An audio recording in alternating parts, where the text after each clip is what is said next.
come on.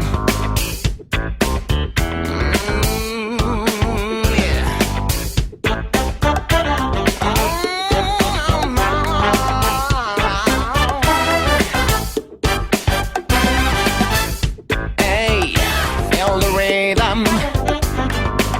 It's getting from the deepest of your soul.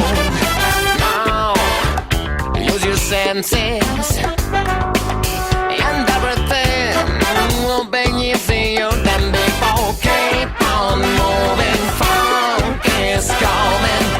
Let yourself be, you'll become the star in this die. Spread your wings, fly to me, funk is coming.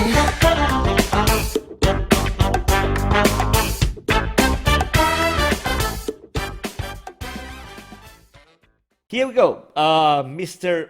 Mathew Steele. So first of all, I recently spoke with Christopher. I just want to start with that. And he specifically asked me to ask you this question. And the question is, how old you were when your balls dropped? I think it was the first time I met Christopher, they dropped on his face. And he said that because of your voice. He said, "Wow, ever since I met this guy, he always had, that deep voice." So yeah. Well, hell, I don't know. 15. I would say my voice was deep by the time I was 15, because I remember the pretty girls in the class, they noticed very quickly, and they would tell me I had a nice voice by then. So I know I was at least that old, but it happened sometime. You never know when your voice is cracking. I don't remember that time, and you try to put it out of your mind. I don't want to remember those horrible times, in we call it middle school or junior high here. But like between 7th grade and 9th grade, there's this horrible time where you're going through puberty, and you don't want to remember that time ever again. And I got picked on until I hit about 6'2" and kept growing, and then they stopped picking on me after that. So you had a normal childhood, basically, Yeah. Yeah. Did Okay. you? That's fair enough. So I remembered you. I mean, when we got into this bloody arena, which is the internet. I mean, you were really into. I remember religious conversations, but not only that. I always felt you had some more of a. There was a political underground, well, not underground, but there was a political theme beyond, behind what you were saying. Was it more? What was the topic which interested you the most, really? It's underneath both. To me, what fascinates me the most is, what do people want? Because sometimes people don't know what they want. Mm-hmm. And their entire belief system will be based around what they want, but they don't have the sense of introspection to figure it out. So whether it's politics or religion, philosophy, whatever it takes to figure that out, that's what, to me, is most important. Because if you already know what you want, then you're much freer to live your life, and there's less worry. So that, I think, is one of the problems when it comes to religion, is we get asked by religious people all the time, what is there to offer if you don't have something to live for, to hope for, to look forward to, someone guiding you, giving you instructions on how to live and be a good person? If you don't have that, then what is your purpose? If you're deciding yourself, then it's not a real purpose. That's what they say. But it's really about having the fulfillment of everything making sense and being outside of yourself that gives you something to fill the hole in who you are, of where does hope come from? What is it that makes your fears go away? How do you stop being sad? How do you look forward to tomorrow, you know? And these are the things that I think really underpin religion and philosophy and politics. They form your understanding of reality, no matter who you are, and we all just answer the questions a different way. So that, to me, is where all that comes from. I have to turn off my camera because I must protect my wife's privacy, and Yes, she's of just course. coming home. So, but No worries. looks like she just went shopping for something. So that to me, that conversation, that dynamic of who people are, is what really interests me. How do people answer those questions about themselves? Some people don't want to look in that direction. They don't like that topic and to think like that. Some people love it because that is when you get to know someone as a friend or as family.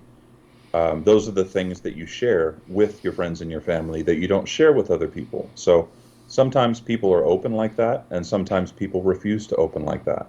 Right. Some people look at it as a power. You have power over someone if you know what they want.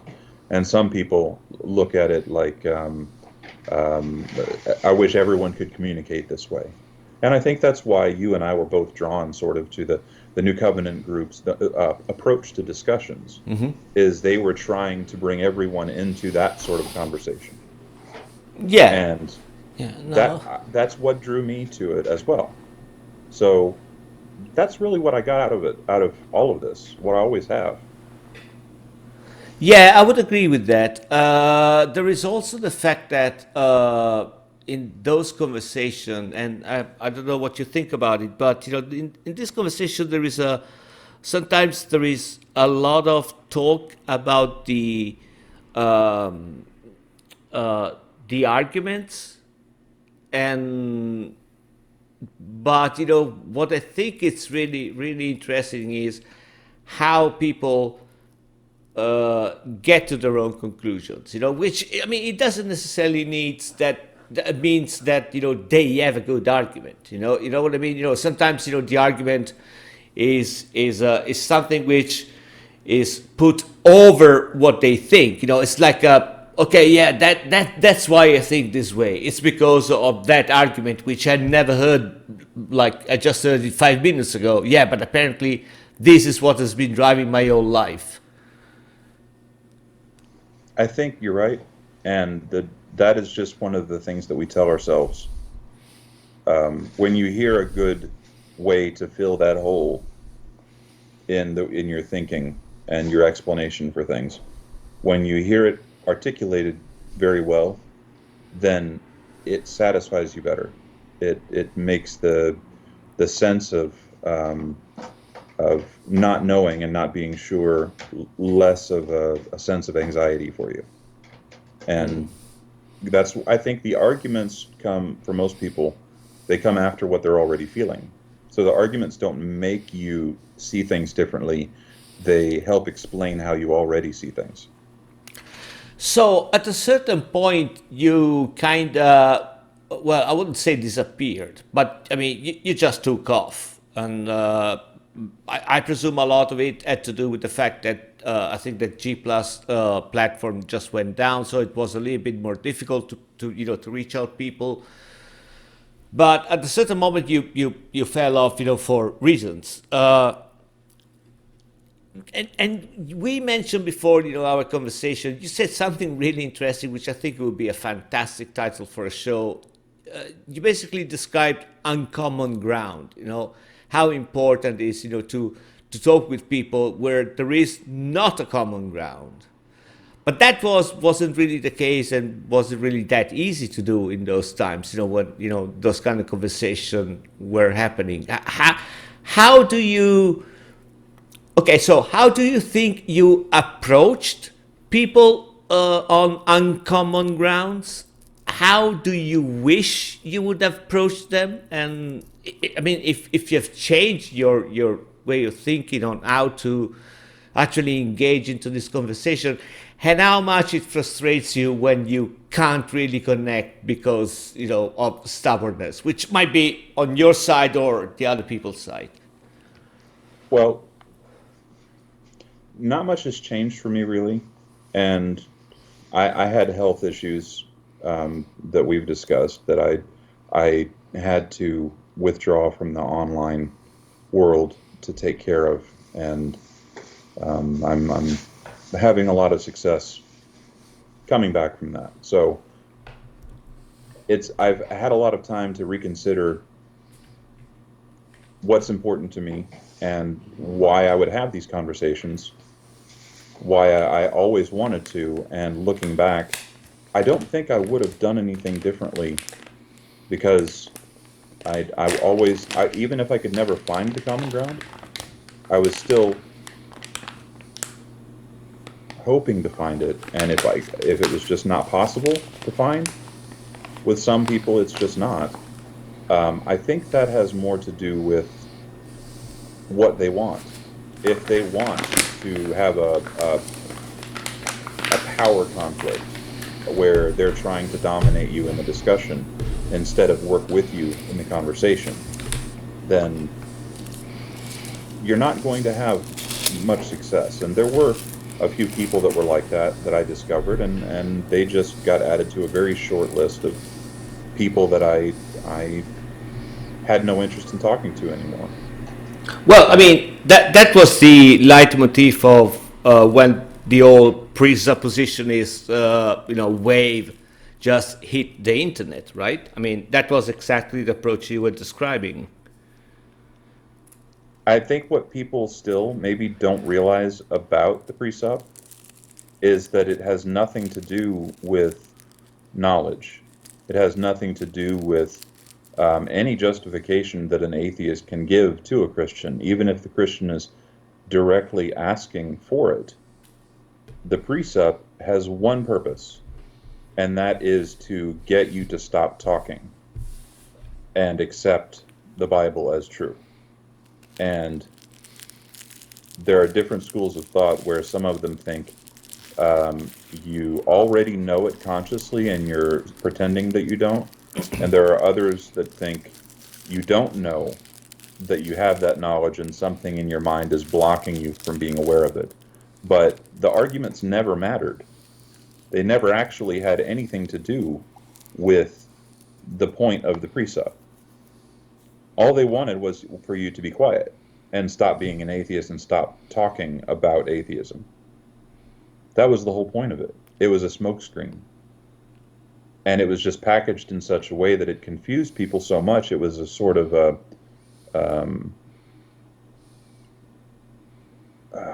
almost like a viral idea because it was so weird. And that's fascinating to me to figure out. And I had to talk to Cy Ten Brugge and Kate and lots of other presuppositionalists to get to the point where I understood that's what they were really after. All they really want is for you to pray with them, and to that when the ones who are genuinely concerned for your soul, they just want you to stop fighting God. And the ones who are in it just for their own interest and to make a name for themselves are doing it for their own ego.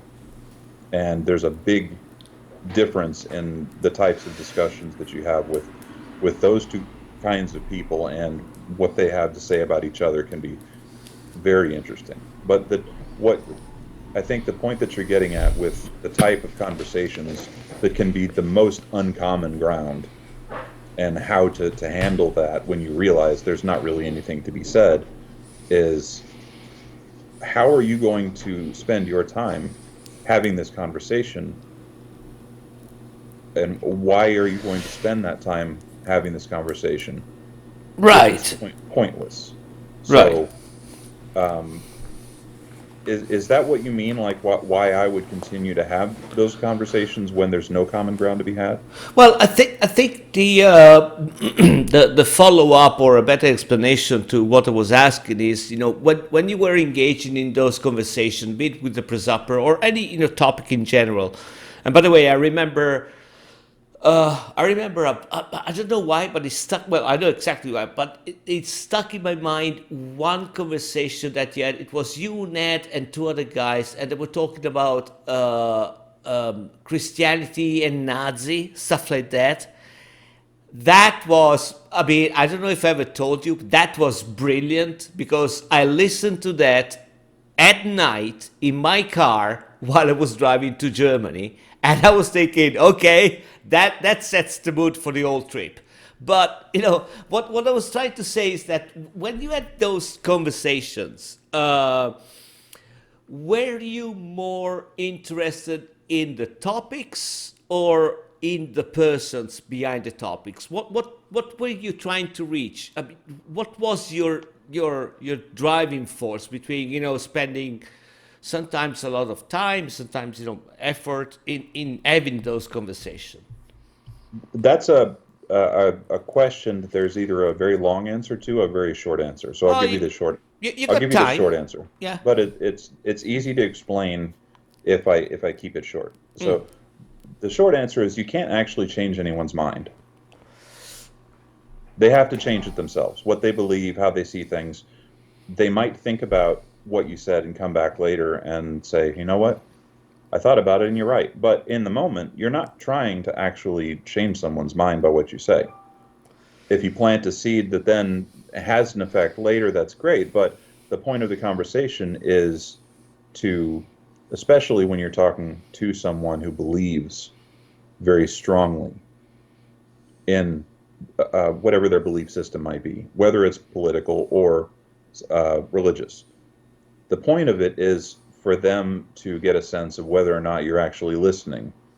And what I tried to do wasn't to talk to them, but to show them that the stereotype that atheists are only angry at God is just that. It's a stereotype that's not always true. And sometimes just loving humanity and loving other people and having that be the common ground, which is the essence of humanism for me, it's a better format for having conversations about beliefs than any other. It's better than any religious conversation because you can't stop being a human being. So if you always approach the conversation from that direction, you always have not necessarily an upper hand, but a guide back to a way to direct the conversation to some place that they aren't necessarily going to be able to answer all of your questions.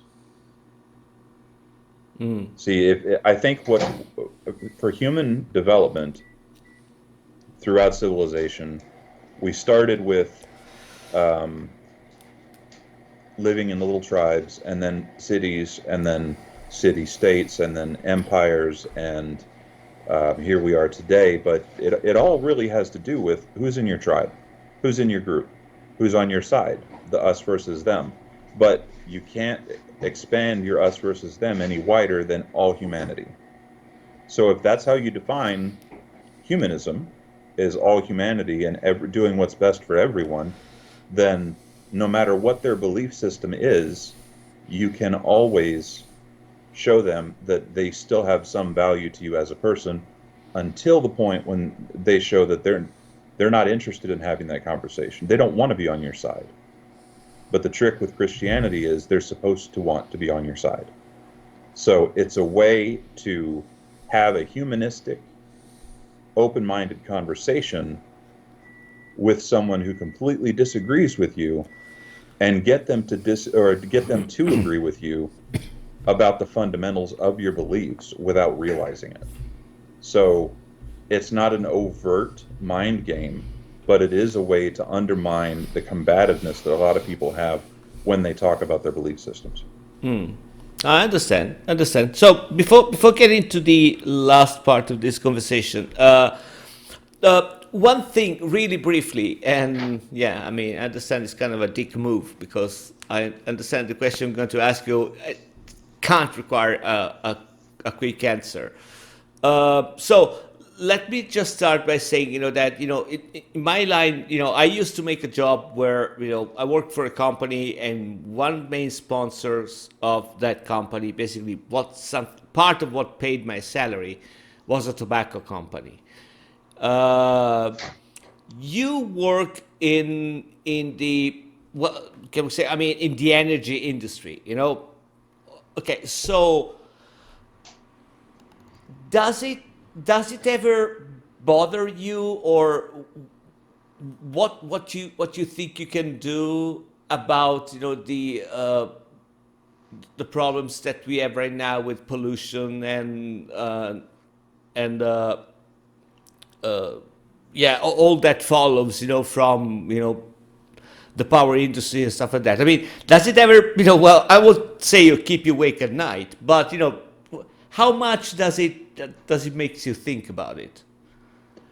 You have to put it in some perspective of the bigger picture of, I mean, Neil deGrasse Tyson does this so well. Carl Sagan did this so well. Thinking of what our role is in the universe. We're actually a very small part of it. And even on Earth, one person is a small part of what civilization has accomplished, and what one person is able to do varies widely from the effect that they would have on everyone in the world, varies widely between doing nothing and changing the entire world. You have some people who end up doing that, but they never realized at the beginning, no matter what they were trying to do, what they were starting out to do, they had no idea that they would end up having this huge effect and changing the way people thought and the way people felt about everything. And there are those people who come along that do that. So you can start out with the best of intentions, trying to think of a way to fix the problem. But I don't know if you're familiar with the YouTube channel Kyrgyzstan. No. Kyrgyzstan. No. But they look at big questions like this, and they'll animate a video about something like, can you actually fix climate change? Mm-hmm. Is that something that we can realistically do? And for the individual, the answer is no, you can't. There's nothing you can do to make any significant difference. But what you can do is invest yourself in the conversation of, the exchange of ideas, affect how people think. And especially in the age of social media, when videos go viral and can have multiple billions of views, potentially, usually it's just a music video, but still, there are those out there that are in the tens or hundreds of millions where they're just talking about ideas, but it resonates so well with people that what one person says can still affect a lot of people and how they see the world. So physically, in your actions, in your daily life, you may not have any grasp of the full extent of what you can do if you try. Mm-hmm.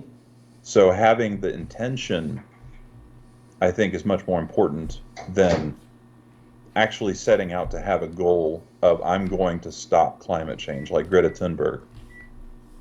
From a young age, that's what she's been trying to do, is, in her own way, affect climate change, affect people's thinking. And, whether you're shaming Republicans in Congress or at the UN or however you go about it, getting people thinking about these important ideas and what we should do about them, being involved in that conversation when we are an intelligent species, that really is the biggest effect that you can have. So these types of conversations, depending on who listens to them, who takes part in them, when our entire civilization is based around communication and ideas, that is the currency of actual social change.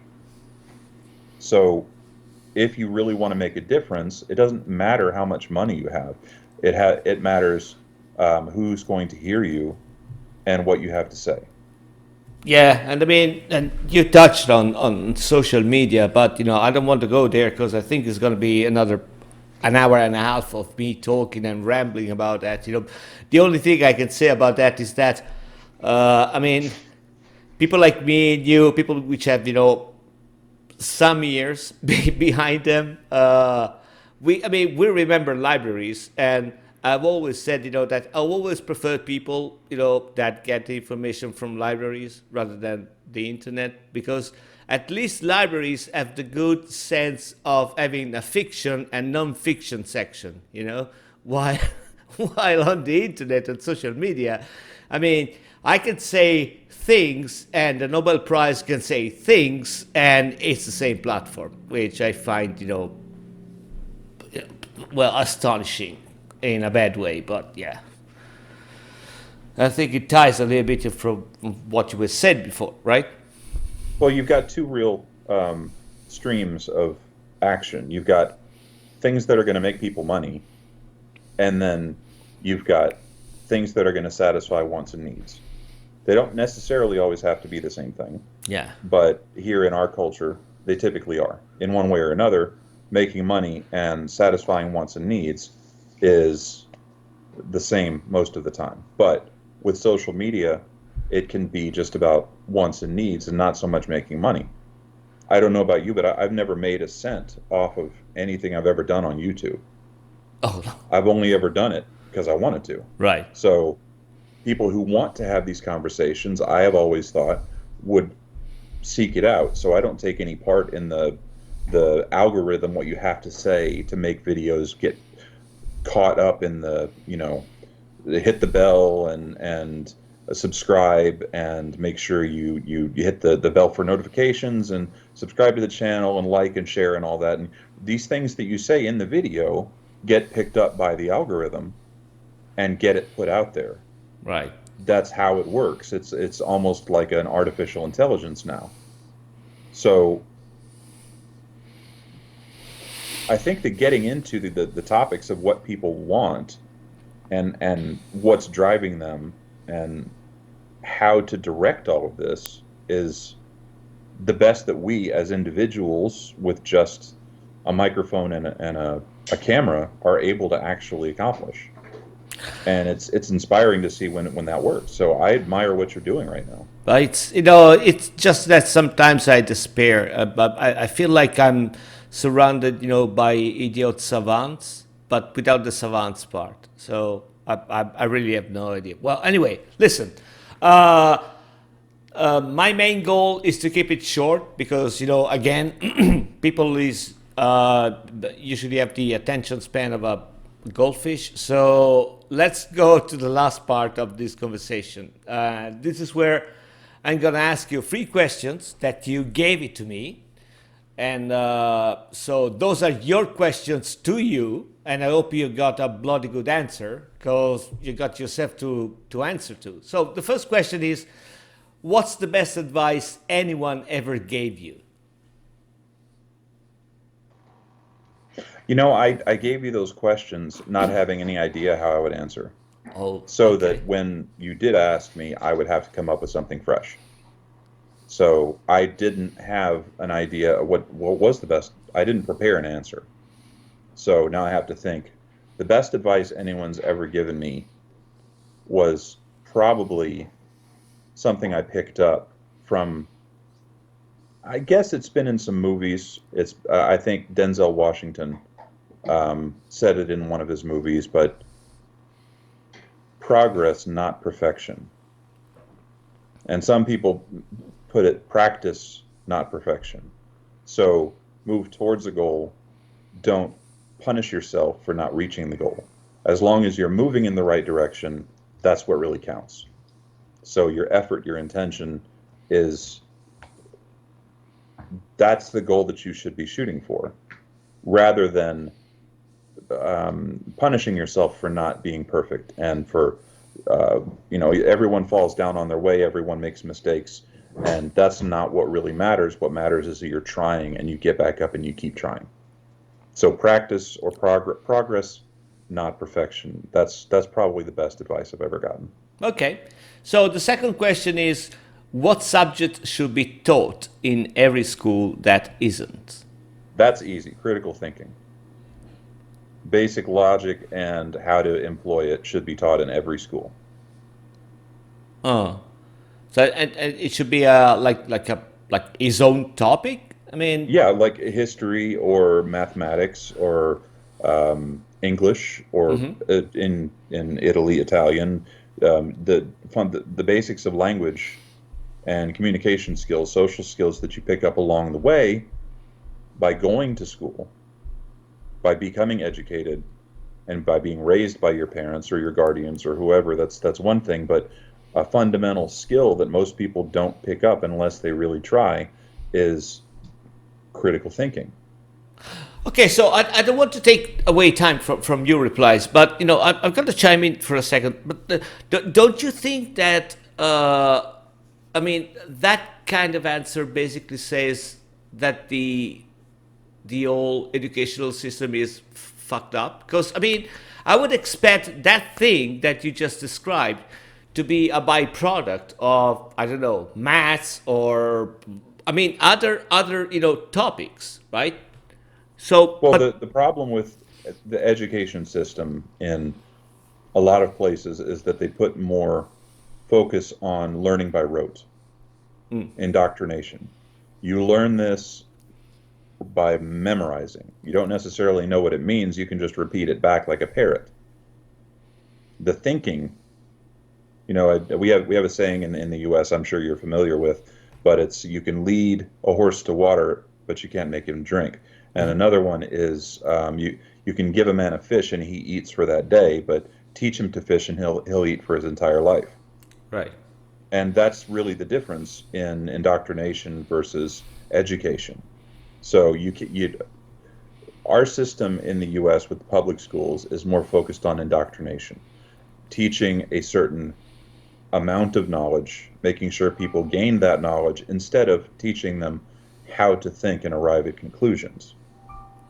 That Okay. is something that you could just make one course that people have, say, every year, every 4 years, whatever, but keeping people along the path of learning how to be smarter, to learn more, instead of just making sure that they accomplish these tasks and know how to say these things and remember what 2 plus 2 equals. You have to teach people how to use math. You have to teach people how to use logic instead of just having them memorize it. That's the problem. There is a fantastic book. I can't remember the name, but I'm sure people will find it. There is a book with 365 proofs of the Pythagorean theorem.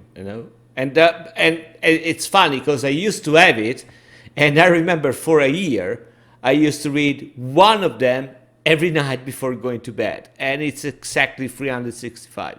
So yeah, I mean, I think that understanding that there are different ways to get to the same conclusion with different angles might be something that, yeah, okay. Anyway, so the third question is, what are the best and worst things about being American? The best thing, I think, is that we're forced to confront things that are very different from ourselves in every way. The more you live in civilized areas, the less you're insulated by tribalism. You're going to have a vast array of different ways of thinking and different cultures, and the way that things are currently set up,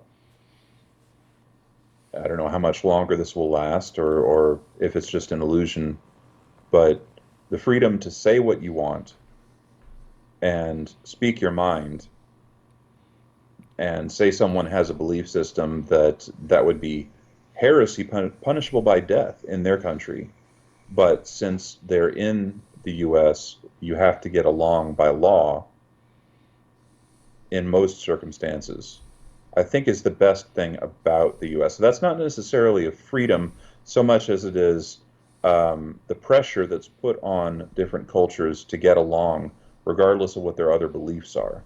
And that blows up sometimes, literally. That it has good effects and it has bad effects, but it is pressure. Like that's how diamonds are made. You put coal under pressure. That I think is the best dynamic that comes out of the model of civilization that we have here in the U.S.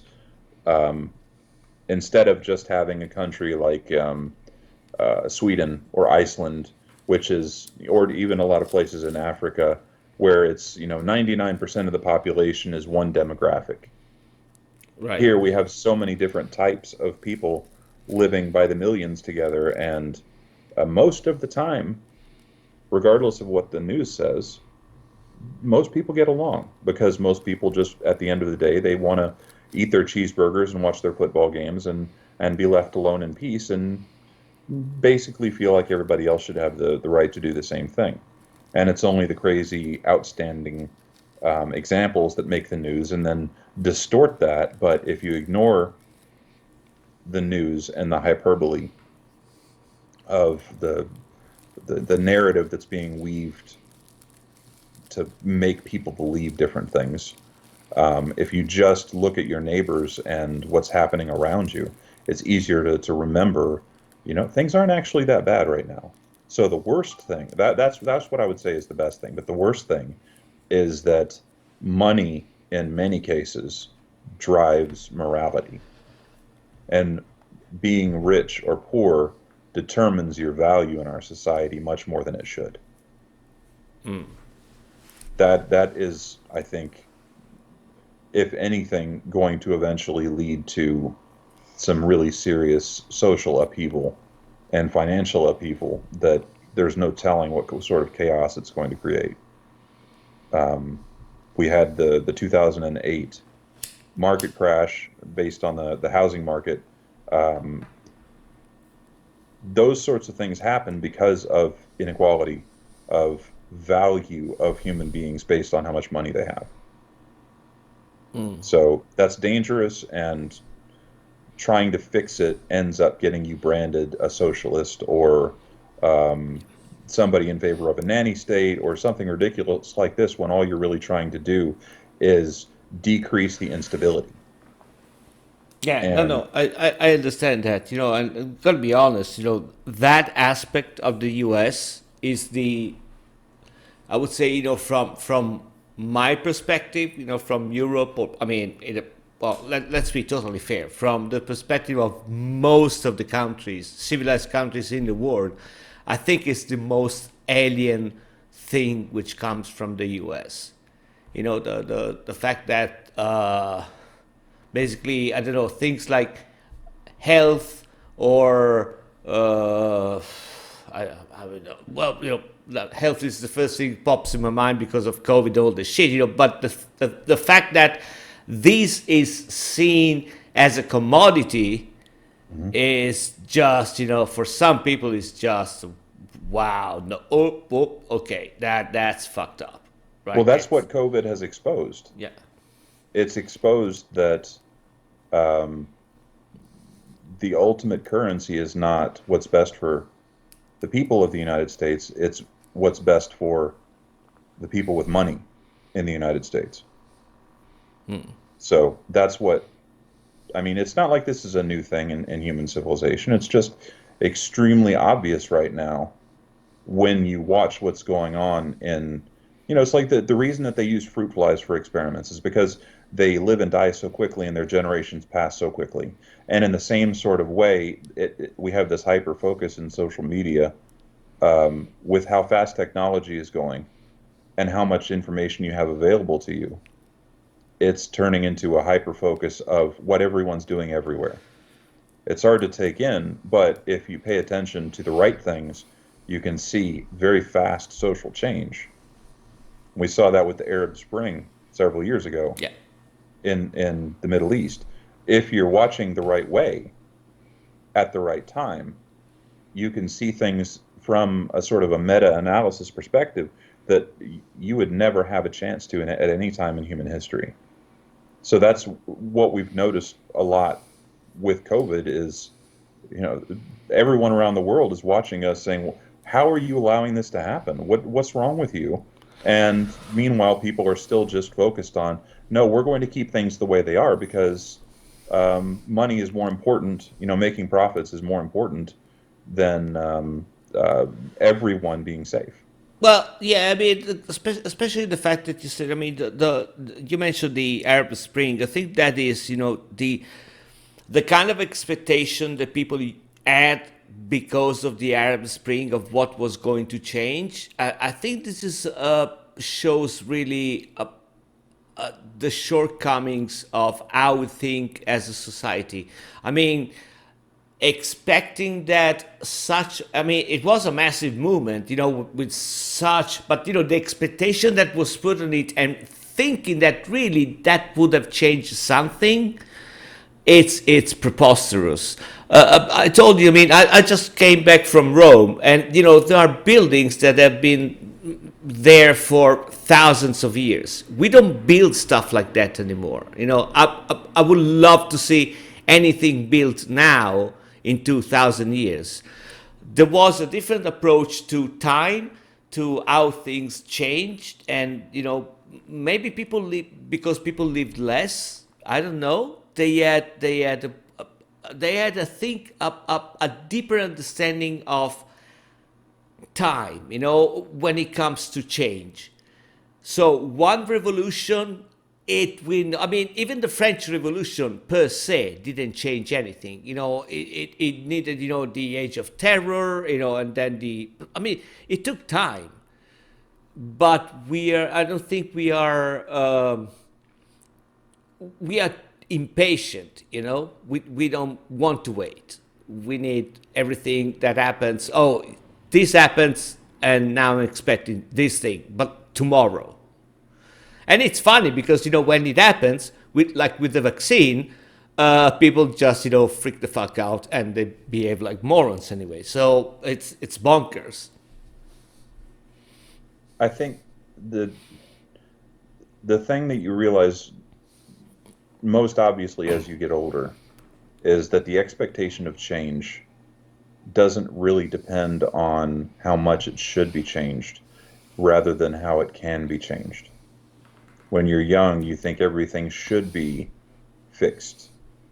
And it's not that you're wrong, it's that you don't have the right perspective yet for how things can actually be fixed. I don't think it's how much, I think it's how much it sticks. Yeah. So it's a process, You can build like a sand tower, by dropping a little bit of sand.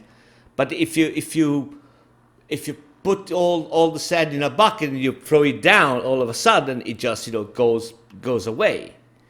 So that's what I meant, with the passage of time in change. We kind of lost that. If we don't see a result happening tomorrow. Yeah. Oh, I'm not even going to start it because, I mean, what is the point? Yeah. Well, and that's really what's happening right now is what your analogy of the bucket of sand, dumping it all out at once. It's too much for people to process along with everything else that's happening. That's why people are turning to experts and pundits and, in some cases, scientists, in some cases, religious leaders, and in some cases, just people who have a big mouth. It's because it's too much for one person to make sense of by themselves. Yeah, as it should be, because we've only got so much in here that we can do with one brain. We should be talking about these issues with each other and deciding what's the best course of action together. But then it comes down to, well, who's on your side? Yeah. And what are you trying to accomplish? And are you going to put your foot down and say, no, I'm not going to do that just because someone on the other side has a different idea?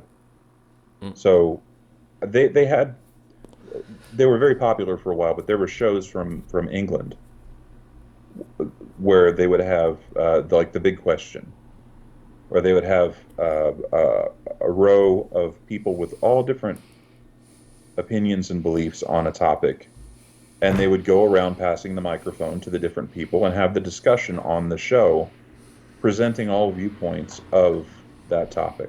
Yeah. And those may not have been very popular, but as far as the importance of the issue, there's hardly I can't think of a single better format for an important topic like No, this. you're and right. something like You're that. right, and I'm sorry. I'm laughing because well, first of all, I want to wrap it up. But Yeah. what you mentioned is really funny. If you can, there are a series of fantastic sketches from a couple two English comedians, Mitchell and Webb. Yes. Yeah, they made a parody of that one. Of that kind of show that you said that which Yeah. was, I mean, to die for, and it was. I'm sure you know what I'm talking about. Yeah. Those were bloody great. They're on the shows like 9 out of 10 Cats and things like that. Oh yeah. Those guys. Yeah. So anyway, Matthew, it's been super interesting. I want to wrap it up, and if people wants to continue the conversation, they can scream for that.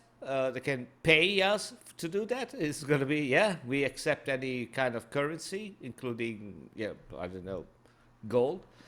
And or they can try to get in touch with you. Good fucking luck with that.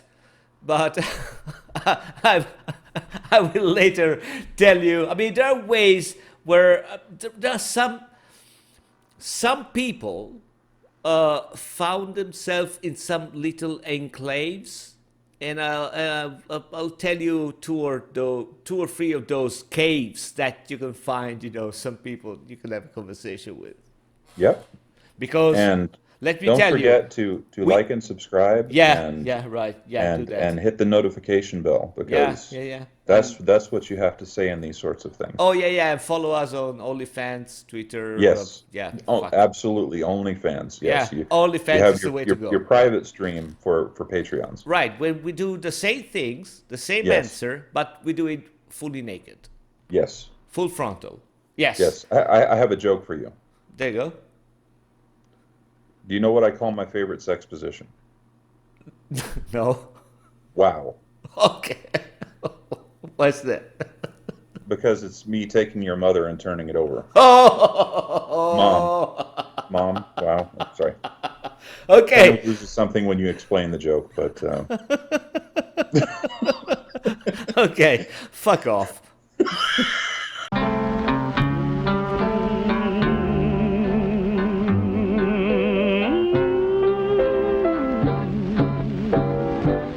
If I didn't care